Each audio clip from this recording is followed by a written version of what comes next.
দেখে হুইনা থাইকো কেন গে কাঁচাল বাজাল করো না।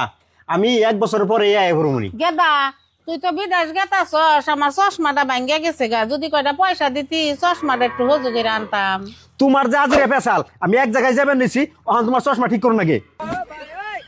দাদি তোমার চিন্তা করো না, আমি চশমার ব্যবস্থা করতেছি। रुको जरा सबर करो। আব্বা দাদির চশমা ভাঙছে না, আব্বার মাটির বাড়ি ভাঙ্গে দাদির চশমা কিনে দিমু।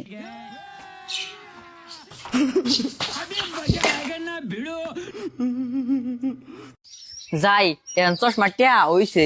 মজা আয়া। দাদি দাদি এই যে আমার পছন্দ মতে তোমার এই চশমা নিয়ে আইছি। চশমাটা চোখে দিয়ে দেওয়া হচ্ছে ঠিকঠাক দেখনি?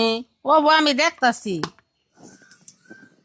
হ দাদু ভাই আমি ঠিকঠাকই দেখতাছি। আর দাদি আব্বা তো তোমার চশমাটা আনছে, তার জন্য আব্বারে কোনোদিন অভিশাপ দিও না। না দাদু ভাই, তোমার আব্বু হইছে আমার পোলা, আমি আর অভিশাপ করবো কে, ও তো বুঝে নাই কে। আর তুমি দাদু ভাই আমার এই যে চশমাটা আইনা দিছো, আমি খুব খুশি হয়েছি। আল্লাহ তোমারে ভালো করুক, আর আমার মাথায় যতটি চুল আছে এই পর্যায়ে মতে তোমার আল্লাহ হায়াত দান করুক। কে গো তুমি বিদেশ যাবেন নি আবার ঘুরাইলা কে? আর কইও না, এয়ারপোর্ট পাওয়ার আগে রাস্তা জাম আসাল, তাই জামের জন্য প্লেন মিস করছি। তে তুমি বাইতে দেরি না করে আরো 1 ঘন্টা আগে গেতা। আসলে কি আমার মনে হয় মান্নাকে বেদবি করছে দেখে আমি প্লেন পাই নাই। তোমার যে আজরে পেশাল শুনলে আর আমার ভাল লাগে না। হ মা, আমারও বিশ্বাস হয় দাদির নাকি খারাপ ব্যবহার করেছে দেখাই আব্বা জাহের নাই। তোকে যে আজরে পেশাল শুনলে আমার আর ভাল লাগে না।